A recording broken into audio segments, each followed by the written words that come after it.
한 주간 잘 지내셨습니까? 이제 12월을 됐습니다. 12월 첫 주 예배를 주님의 이름으로 기하겠습니다. 다 같이 묵도하시겠습니다.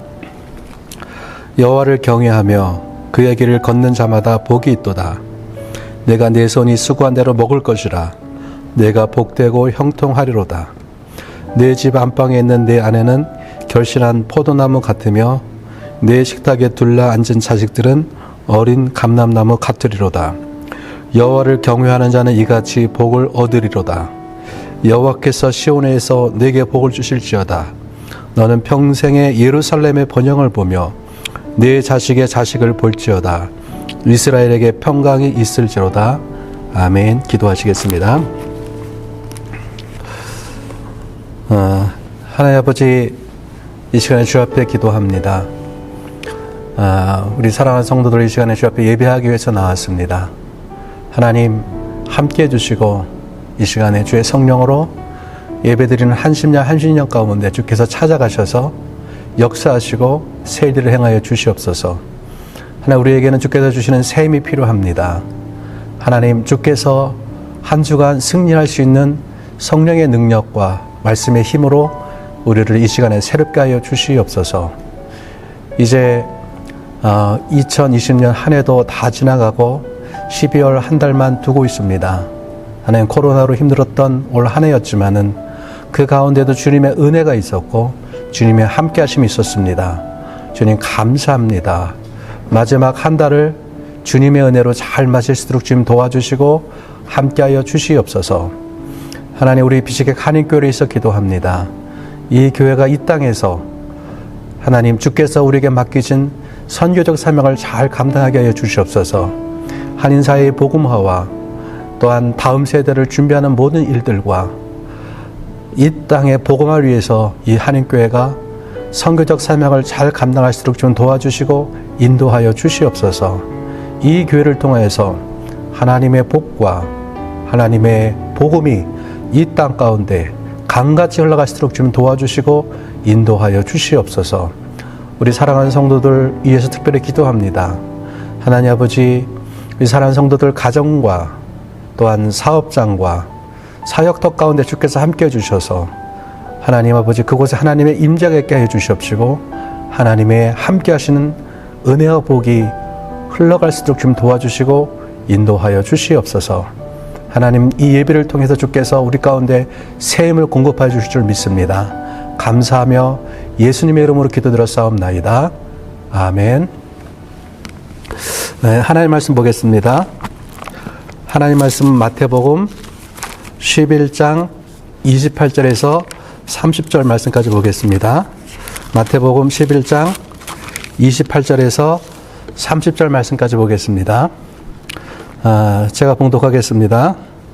수고하고 무거운 짐진 자들아 다 내게로 오라. 내가 너희를 쉬게 하리라. 나는 마음이 온유하고 겸손하니 나의 멍에를 메고 내게 배우라. 그리하면 너희 마음이 쉼을 얻으리니 이는 내 멍에는 쉽고 내 짐은 가벼움이라 하시니라. 아멘. 러시아의 작가 톨스토이는 청소년 시절까지는 교회를 잘 나갔다고 합니다. 그런데 18살이 되던 해에 신이 인간을 만든 것이 아니라 인간의 신을 만든 것이다라고 주장하는 친구의 얘기를 듣게 됐습니다. 그 말이 진리로 여겨졌습니다. 종교는 자신의 자유를 속박하는 것이라고 생각했습니다. 그렇게 신앙을 버렸습니다. 이렇게 신앙을 버리고 제멋대로 자유롭게 살다가 55세가 될 때 주님께 다시 돌아왔습니다. 그때 그는 이렇게 얘기합니다. 나는 종교로 돌아온 것이 아니라 어머니의 품과 같은 예수 그리스도의 품으로 돌아온 것이다. 나는 예수 안에서 참된 안식을 발견했다고 고백했습니다. 많은 사람들이 인생의 여정 속에서 바쁘게 쉼없이 살고 있습니다. 삶에 무거운 짐을 지고 살아가고 있습니다. 그래서 여름 휴가 시즌이 되면은 수많은 사람들이 바다로 산으로 쉼을 찾아 떠나는 것을 보게 됩니다. 쉼을 찾아 해외로 떠나는 사람들 때문에 인천공항이 바글바글한 것이지요. 그것은 우리 안에 안식에 대한 갈망이 있기 때문입니다. 본문 28절에서 예수님은 이렇게 말씀하시고 계십니다. 수고하고 무거운 짐진 자들아 다 내게로 오라. 여기서 짐진 자들은 누군가에 의해서 무거운 짐이 지워진 사람들을 말합니다. 누군가에 의해서 무거운 짐이 지워져서 지금 그는 몹시 피곤한 상태에 있습니다. 제가 군대를 제대하고 2달을 노가다 일을 한 적이 있습니다. 제가 2달 동안 한 일은 사모래를 나르는 일입니다. 시멘트와 모래를 섞은 것을 사모래라고 하는데 그것을 벽돌공에게 나르는 것이에요. 굉장히 힘들었습니다. 하루 종일 짐을 나르고 저녁이 되면은 정말 하늘이 빙빙 도는 것 같습니다. 모든 힘이 다 빠지는 것이죠. 수고하고 무거운 짐진 자들은 바로 이러한 상태에 있는 사람들을 얘기하고 있는 것입니다. 그러면 그들에게 짐을 지어준 사람들은 누구입니까? 그가 지고 있는 무거운 짐은 무엇입니까? 사람들에게 무거운 짐을 지워준 사람들은 당시의 종교인들이고 무거운 짐은 율법입니다. 당시의 종교인들은 사람들에게 율법의 짐을 지웠습니다. 이 율법의 짐은 248개의 행령과 365개의 금령이 있었습니다. 248개는 해야 한다는 것이고요. 365개는 하지 말아야 하는 것입니다. 이렇게 총 613개의 율법 조항을 만들었습니다. 이러한 율법의 짐을 사람들의 어깨에 짊어준 것입니다. 이 짐을 짊어지고 사람들은 살아가야만 하는 것이에요. 가장 대표적인 것이 39가지의 안식일법입니다. 하나님께서 안식일에 일하지 말라고 하셨습니다. 당시의 종교인들이 이것은 일하는 것이다. 이것을 하면 안식일을 어기는 것이다. 이렇게 39가지의 규정을 만든 것입니다. 몇 가지만 살펴보겠습니다. 복음서에 보면은 예수님과 제자들이 밀밭 사이를 지나가십니다.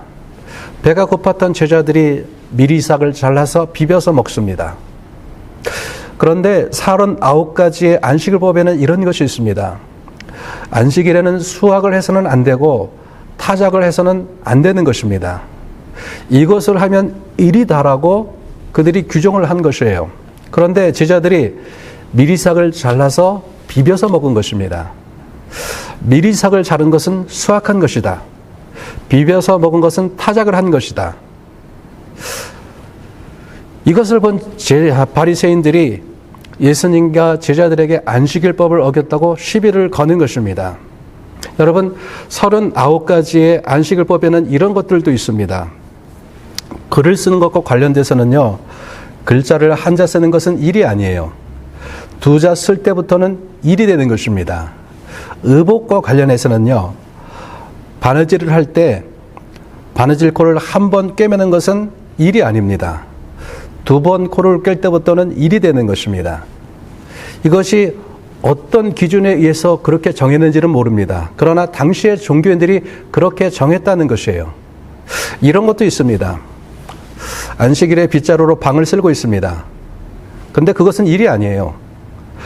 청소 중에 빗자루가 부러졌어요. 근데 빗자루를 수리해서 청소할 수가 없습니다.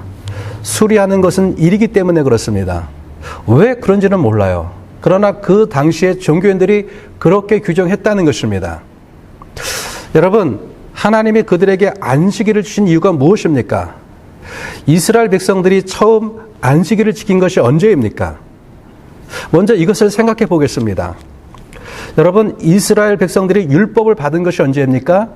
시내산에서 율법을 받았어요. 그런데 안식일에 대한 말씀을 받은 것은 출애굽기 16장입니다. 그들이 출애굽해서 시내산으로 가는 여정 중에 안식일에 대한 법을 받은 것입니다. 출애굽기 16장은요, 이스라엘 백성이 출애굽한 지 한 달 후에 일어난 일이에요. 그들이 애굽을 떠날 때 어떻게 떠납니까? 모든 짐을 싸가지고 애굽을 떠났습니다. 그렇게 한 달이 지났어요. 한 달이 지나니까 먹을 것이 다 떨어진 것입니다. 먹을 것이 없으니까 백성들이 원망합니다. 그때 하나님께서 하늘로부터 만나를 주시겠다고 약속하십니다. 그런데 이렇게 말씀하세요. 매일매일 만나를 가져가서 먹되 6일째 되는 날은 이틀째의 만나를 거두라고 말씀을 하십니다. 왜냐하면 7일째 되는 날이 안식일이기 때문이라고 하십니다. 그때부터 백성들이 안식일을 지키기 시작합니다.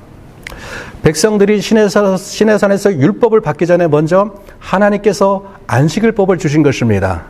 안식일이 그만큼 중요하게 여겨졌기 때문에 그런 것이지요. 하나님이 왜 안식일법을 주신 것입니까? 첫 번째는요, 하나님께서 6일 동안 세상을 창조하시고 7일째 되는 날 안식하셨기 때문입니다. 백성들이 안식일에 쉬면서 하나님을 기억하라는 것이에요. 하나님 안에서 안식하면서 새 힘을 얻으라고 말씀하시는 것이지요. 두 번째는요, 그들이 애굽에서 어떤 사람들이었습니까? 그들은 노예였습니다. 여러분, 노예에게 쉼이 있을까요? 없습니다. 노예는요, 오늘도 일하고 내일도 일하고 모레도 일하는 것입니다. 늘 일을 하는 것입니다. 고대 시대에는요, 주인은 오늘도 놀고 내일도 놀고 늘 노는 것입니다. 그런데도 주인은 잘 먹고 잘 삽니다. 이렇게 잘 먹고 잘 사는 것은 노예들의 노동 때문입니다. 노예는 당시에 말하는 짐승일 뿐이에요. 주인의 재산입니다. 오늘날로 말하면은요, 쉬지 않고 일하는 기계 같은 존재가 노예들이었어요. 노예가 죽어나가도 주인은 상관없습니다. 주인의 물건일 뿐이기 때문에 그렇습니다. 고대 시대에 노예의 평균 수명이 30세밖에 되지 않았다고 합니다. 여러분, 노예가 고생하면 고생할수록 주인은 좋습니다. 주인은 부자가 되기 때문에 그렇습니다. 애굽에서의 이스라엘 백성들의 삶이 이랬습니다. 그들에게 안식이 있었을까요? 쉼이 있었을까요? 없습니다. 왜 이스라엘 백성들이 출애굽했습니까? 10번의 재앙을 통해서 하나님께서 애굽 땅을 초토화시켰기 때문에 그렇습니다. 마지막까지 그들이 이스라엘 백성들을 보내지 않으니까 하나님께서 애굽의 장자들을 다 죽이셨습니다. 여러분, 생각해 보세요. 우리 집에 누군가 자녀가 죽었다고 한번 생각해 보세요. 그 집안에 큰 슬픔이 생긴 것입니다. 부모에게 자식의 죽음만큼 큰 고통이 있겠습니까? 그 슬픔을 극복하고 살아나기 위해서는 수많은 시간이 지나가야만 하는 것입니다. 애굽의 모든 가정 가운데 이런 일이 일어나는 것입니다. 애굽 땅에 거대한 고통의 쓰나미가 밀려온 것이에요. 누구도 유래할 수가 없는 상황인 것이죠. 모든 집에 이런 일이 일어났기 때문에 그렇습니다.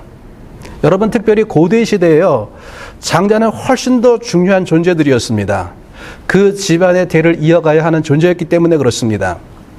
신명기에 보면은요, 장자는 2배의 유산을 받게 되어 있습니다. 그만큼 중요한 아들이 장자입니다.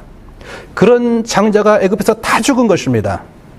이런 일이 일어나니까 더 이상 감당할 수가 없는 것입니다. 그래서 할 수 없이 이스라엘 백성들을 내보낸 것입니다.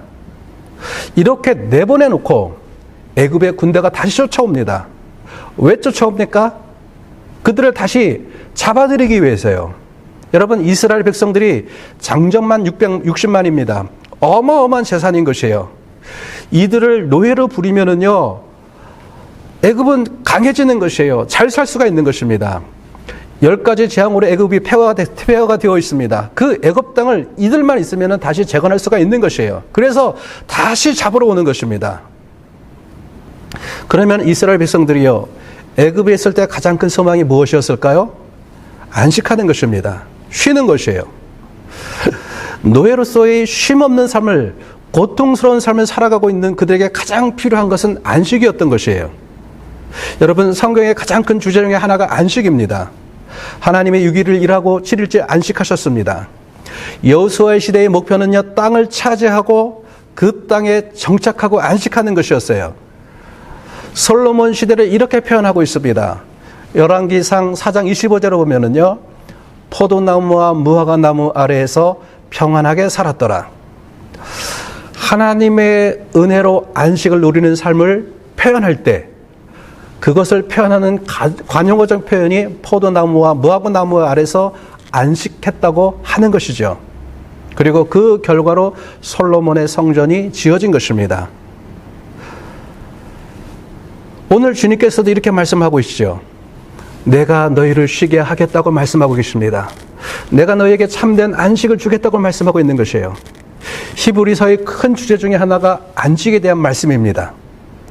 여러분, 왜 이렇게 그들에게 안식이 중요했을까요? 이스라엘 민족의 시작이 애굽에서 노예로 살았기 때문에 그렇습니다. 그들에게는 안식이 너무나도 중요했기 때문에 그렇습니다. 그래서 하나님께서는 그들에게 율법을 주시기 전에 먼저 안식을 법을 주시고 있는 것이지요. 6일 동안 일해라. 그러나 7일째 되는 날은 반드시 쉬어라 말씀하시는 것입니다. 이 법은 은혜로 주신 것이고 그들에게 쉼을 주기 위해서 주신 것이죠. 율법이 그런 것이죠. 그런데 그 당시에 종교인들이 어떻게 했습니까? 안식과 생명을 위해 주신 법을 짐으로 만들었습니다. 수고해야 하고 노동해야 하는 것으로 만들어버린 것이에요. 하나님의 법, 율법을 율법주의로 만든 것입니다. 여러분, 권위라는 것이 있습니다. 권위라는 것은 아주 중요합니다. 하나님의 나라와 하나님의 교회는 권위와 질서의 원리 가운데 작동하는 것입니다. 바로 권위는 교회를 살리는 것이죠. 그러나 권위주의라는 것은 죽이는 것이고 묶는 것입니다. 율법도 그런 것이에요. 하나님이 율법을 주신 것은 그들을 하나님의 말씀대로 살게 하기 위해서인 것이고 그들을 깨닫게 하기 위해서인 것이고 그들을 살리기 위해서인 것입니다. 그런데 그것이 율법주의가 되면 그것은 죽이는 것이 되고 그것은 짐이 되는 것입니다. 당시에 종교인들은 하나님이 주신 율법을 율법주의로 만들었어요. 그래서 39가지 안식일법을 포함해서 613가지의 율법의 짐을 만들어서 사람들에게 지워준 것입니다. 이 짐은 당시의 사람들에게 너무 무거웠어요. 안식일이 하나님을 기억하는 안식일이 되어야 되는데요. 안식일 법을 지켜야 하는 무거운 날이 되었어요. 안식하는 날이 아니라 고생하는 날이 된 것입니다. 그래서 예수님께서는 율법을 지키느라고 고생하는 사람들을 수고하고 무거운 짐진 자들이라고 표현을 하고 있는 것입니다. 이러한 사람들을 향해서 예수님께서 말씀하시고 계시죠. 다 내게로 오라. 내게로 오면 내가 너희를 쉬게 하겠다고 말씀하고 있습니다. 그러면서 예수님께서는 29절에 이렇게 말씀하고 있으십니다. 나는 마음이 온유하고 겸손하니 나의 멍에를 메고 내게 배우라. 그러면 너희 마음이 쉼을 얻으리니라고 말씀하고 있으세요. 예수님의 멍에를 메고 예수님께 배우라고 말씀하고 있습니다. 그러면 너희 마음이 쉼을 얻겠다고 말씀하세요. 왜냐하면 예수님의 마음은 온유하고 겸손하기 때문입니다. 여러분, 온유하다는 것은 따뜻하고 너그럽고 긍휼히 여기는 마음인 것입니다.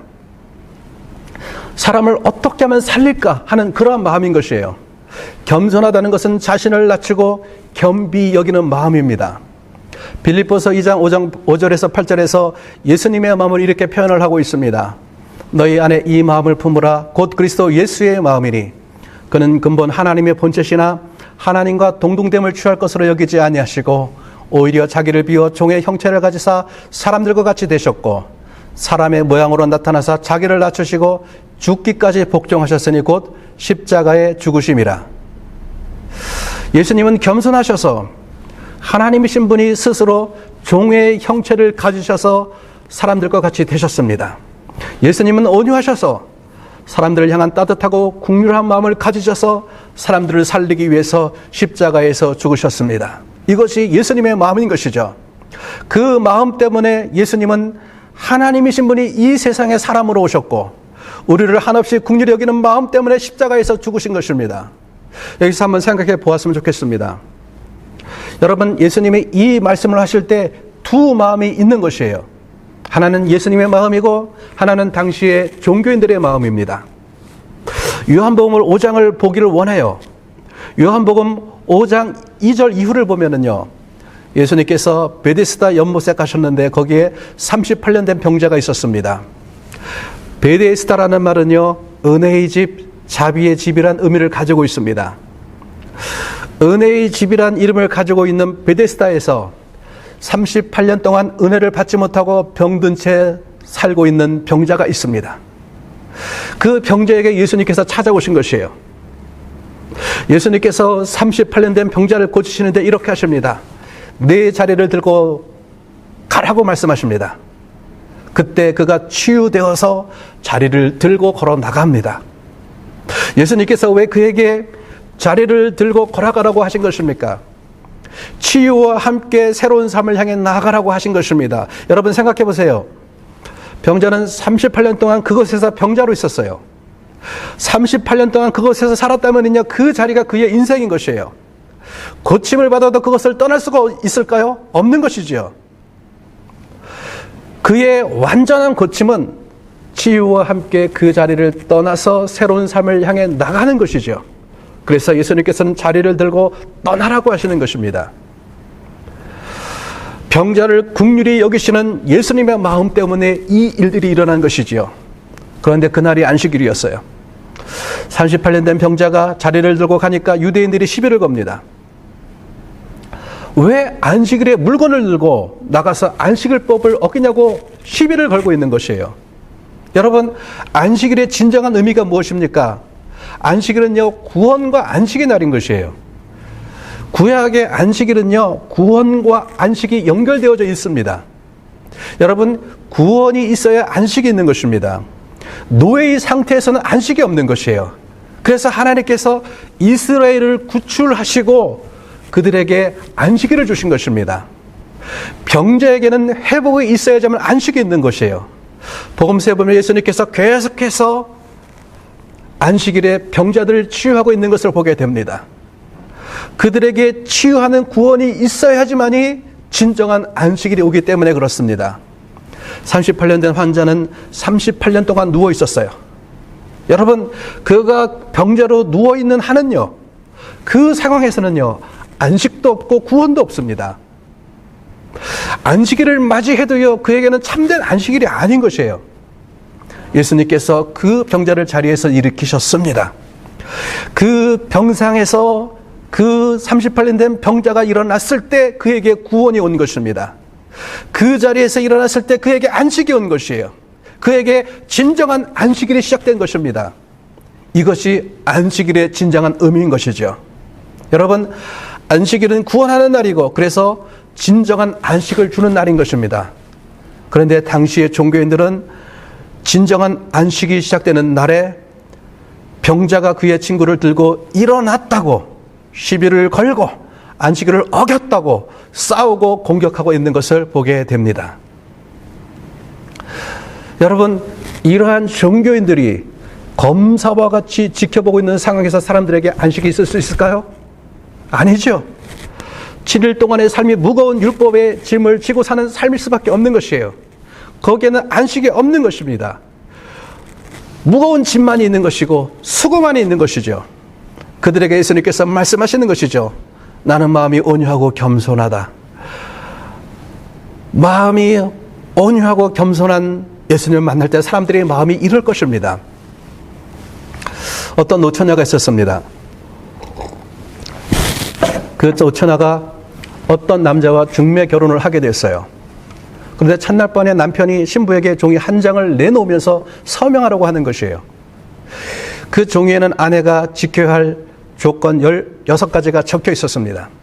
첫째, 아내는 몇 시까지 일어날 것. 둘째, 남편이 일어나기 전에 몸단장을 하고 화장을 끝마칠 것. 셋째, 목욕탕에는 남편이 갈아입을 내일을 항상 준비해 놓을 것.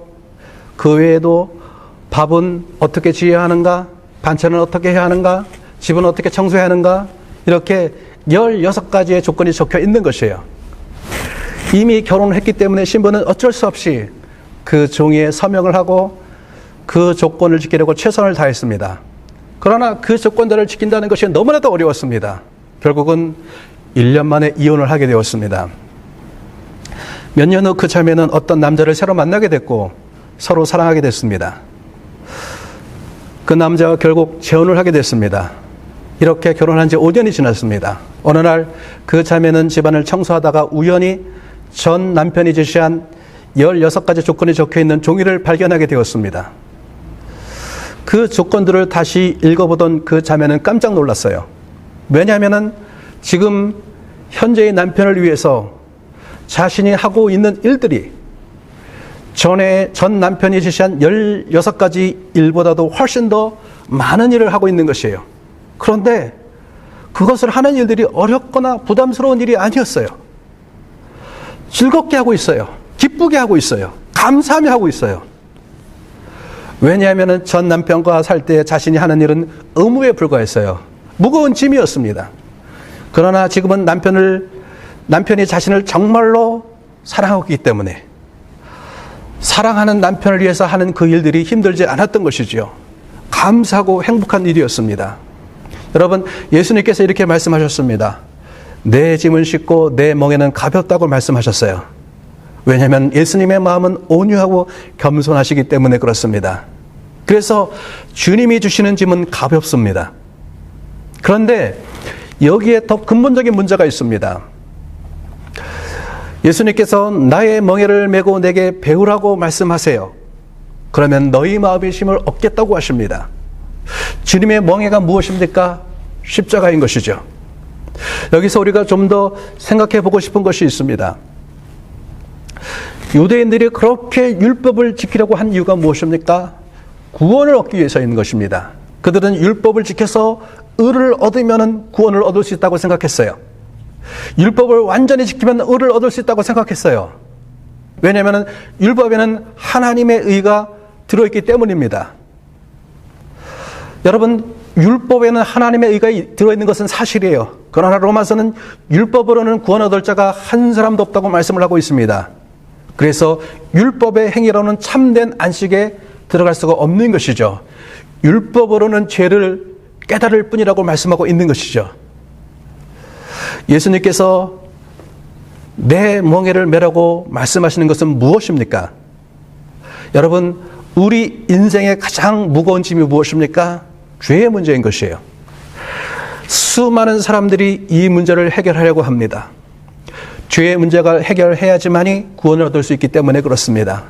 구원을 얻어야 안식이 오기 때문에 그렇습니다. 존 버년이 쓴 철로 역정이라는 책이 있습니다. 이 책은 존 버년이 자신의 신앙적 여정을 비유적으로 쓴 것이에요. 그래서 누구나 쉽게 신앙에 대해서 깨닫게 하도록 한 것입니다. 이 책에 보면은요, 주인공으로 크리스찬이라는 사람이 등장하는데 그가 살고 있는 것이 장망성입니다. 장차 멸망할 성이에요. 그의 등에는 항상 무거운 짐이 지워져 있습니다. 그 짐은 죄의 짐인 것이에요. 그 짐은 아무리 해도 벗겨지지 않습니다. 그래서 그는 구원을 향한 순례의 길을 떠납니다. 순례의 길에서 수많은 어려움을 만나게 됩니다. 그 순례의 여정 중에 그는 한 곳에 도착하게 됩니다. 그곳에는 구원이라고 쓰여진 담장길이 있었고, 그곳을 걸어갔을 때 언덕이 나타났고 그 언덕 위에 십자가가 서 있었습니다. 크리스찬이 십자가를 바라볼 때 그의 등의 짐이 굴러 떨어집니다. 여러분, 십자가는 우리의 구원이며 우리의 안식입니다. 십자가에서 우리의 죄의 짐이 벗겨지는 것이에요. 십자가에서 우리의 죄의 짐이 끊어지는 것이죠. 그래서 십자가는 우리의 구원이며 우리의 안식인 것이죠. 로마서 1장 17절은 말씀하고 있습니다. 복음에는 하나님의 의가 나타났다고 말씀하고 있으세요. 여러분, 복음의 핵심은 십자가입니다. 십자가를 통해서 우리는 구원과 안식에 이르게 되는 것이죠. 예수님께서 내 멍에를 메고 내게 배우라고 하십니다. 누가복음 9장 23절에 보면은요, 자기 십자가를 지고 나를 따르라고 예수님께서 말씀하고 있으세요.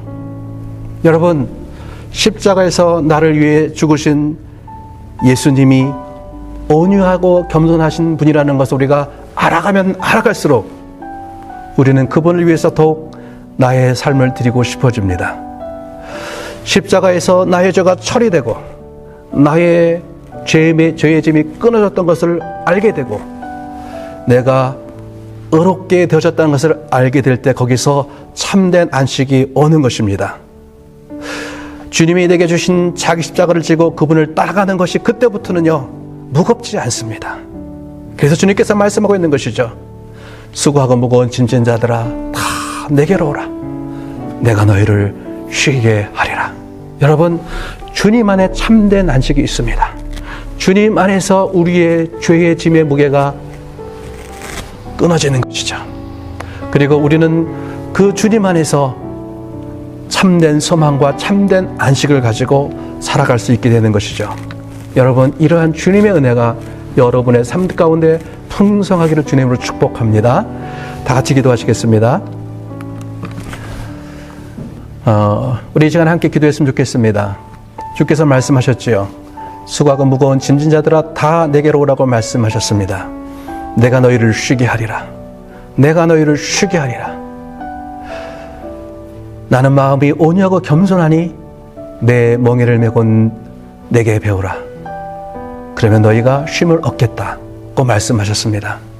여러분, 주님의 그 초청, 우리를 향한 그 초청 가운데 우리가 기쁨으로 화답하기를 원합니다. 여러분, 우리의 인생의 죄의 무게, 이 죄의 무게는, 이 죄의 짐은 우리의 힘으로 해결될 수가 없습니다. 우리의 노력으로 해결될 수가 없습니다.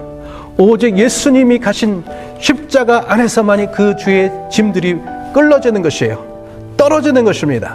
그리고 우리 죄의 짐이 우리가 해결될 때 거기서 우리는 참된 안식을 얻게 되는 것이죠. 그래서 주님께서 말씀하고 계시죠. 그 예수님 당시에 율법의 짐에 눌려있는 그 사람들 가운데 주님은 초청하는 것이죠. 내게로 오라. 오늘 이 시대를 살아가고 있는 우리들에게 또한 말씀하시는 것이죠. 죄의 짐으로 말미암아 수고하는 너희들 내게로 오라고 말씀하시는 것이죠. 내가 너희를 쉬게 하리라. 내가 너희를 안식하게 하리라. 내가 너희에게 구원을 주리라. 참된 구원으로 말하면 너희는 참된 안식을 발견하게 될 것이라고 말씀하고 있는 것이죠. 여러분, 우리가 이 주님의 십자가 안에서 우리가 진정한 안식과 그 안식에서 누리는 풍성한 삶을 누리기를 원합니다. 우리 함께 다 같이 기도하시겠습니다. 하나님 아버지, 이 시간에 기도합니다. 우리를 사랑하는 성도들이 주님의 초청에 기쁨으로 응답하게 하여 주시옵소서. 하나님, 그렇습니다. 주님은 오늘도 우리 삶 가운데 우리를 초청하시고 참된 안식과 참된 쉼으로 우리를 부르고 계신 줄 믿습니다. 참으로는 이 세상을 살아가면서 분주함과 바쁨과 여러 가지 아버지 안에 무거운 짐들로 말미암아 힘겹게 살아갈 때가 얼마나 많이 있습니까? 하나님, 주님께서는 우리에게 말씀하시는 것이죠. 내게로 오라는 것입니다. 그리고 주님께서는 우리를 주님의 참된 안식 가운데 초청하신 후에 우리에게 다시도 말씀하시는 것이죠. 내 멍에를 메고 내게 메우라고 말씀하고 있는 것이죠. 이제는 주님 안에서 구원을 누리는 하나님의 백성으로서 이제는 그 주님과 함께 그 구원의 삶을 살아가자는 것입니다. 하나님, 우리가 이러한 삶을 살수록 좀 도와주시고 인도하여 주시옵소서. 감사를 드리고 예수님의 이름으로 기도를 싸움나이다. 아멘. 기도하시겠습니다. 지금 우리 주 예수 그리스도의 은혜와 아버지 하나님의 크신 사랑과 성령의 임재 교통과 동행하심이 우리 사랑하는 비집계 하나님께 모든 성도들 가운데, 그리고 이 땅의 교회와 이 땅의 성도들 가운데 지금부터 영원까지 함께 하실 것을 간절히 축원하옵나이다. 아멘.